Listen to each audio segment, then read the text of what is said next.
श्री गोस्वामी तुलसीदास जी महाराज कहते हैं हर आदमी यहां नहीं आ सकता, तो कौन आ सकते हैं? जिस पर भगवान की अति कृपा होगी। और कौन नहीं आ सकते?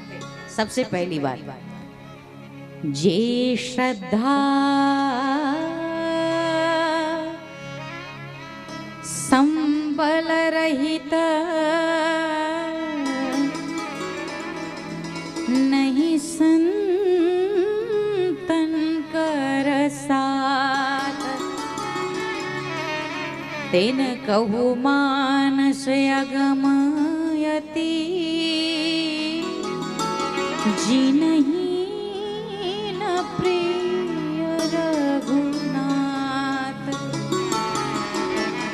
जिसके भीतर श्रद्धा नहीं, भगवान के ऊपर विश्वास नहीं है, नहीं संतन कर साथ, जिसके जीवन में कभी किसी संत का साथ नहीं हुआ, तिन कहूं मानस अगमति, उनके लिए यह मानस उनके लिए अगम है, वह समझ ही नहीं सकते। और ऐसा व्यक्ति कथा स्थल पर आ ही नहीं सकता। यह जितने बैठे हैं यहाँ पर बड़े ही श्रद्धालु हैं, बड़े ही अद्भुत हैं और बड़े ही अद्भुत लोग यहाँ।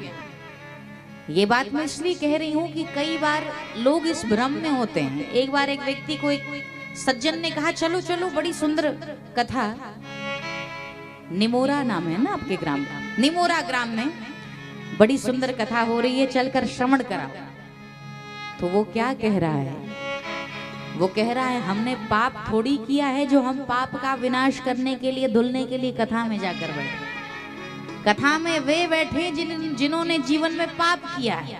हमने जीवन में कोई पाप थोड़ी किया है जो हम कथा में जाए।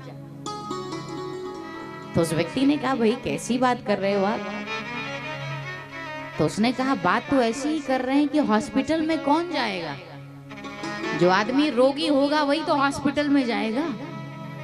और कथा में वे जाएं जिसके पाप अधिक हों और वो अपने पाप का शमन करने के लिए कथा में जाकर बैठे। हमने कोई पाप तो किया नहीं।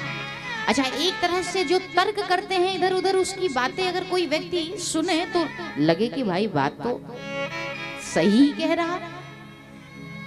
लेकिन अगर गूढ़ दृष्टि से, यदि गहराई से विचार करें तो यह राम कथा कहती है कि भैया यहाँ पर ऐसा व्यक्ति तो आ ही नहीं सकता। तुलसी पूरब पाप ते हरि चर्चा न सोहा। भगवान की चर्चा जिसने पूर्व में बहुत पाप किया, जिसके जीवन में बड़े पाप हैं, उसको कथा ही अच्छी नहीं लगेगी। यहाँ आना इतना आसान तो नहीं है। क्या आपके क्षेत्र में इतने ही लोग हैं? अभी चलेंगे लोग, लेकिन चौथे दिन से आराम से कि महाराज अब तो 4 दिन बीते, अब तो आराम से, अब धीरे धीरे विश्राम की ओर है। अरे कहना रह जाएगा साहू परिवार से, भैया लोगों से कहना रह जाएगा कि हम भी आए थे।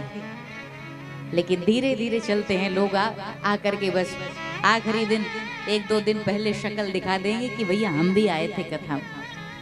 क्योंकि यहाँ आना इतना आसान तो नहीं है। गोस्वामी जी कहते हैं इस स्थान पर जो व्यक्ति कामी है, पापी है, लोभी है, क्रोधी है, चूंकि कथा में बैठे तो उसके पाप तो दूर होते हैं, लेकिन ऐसे व्यक्ति को कथा में आना, ऐसे व्यक्ति का कथा में आना बहुत कठिन है। जैसे ज्वर बहुत ज्यादा हो जाए तो भोजन कितना भी सुंदर बना हो, उसमें रुचि नहीं आती, वह भोजन अच्छी नहीं लगती। वैसे ही भगवान की कथा, जब हमारे पाप बड़े अत्यधिक होते हैं, पाप बहुत अधिक होते हैं, तो हमें भगवान का नाम, भगवान की कथा फिर अच्छी नहीं लगती। बोलो सियावर रामचंद्र की जय।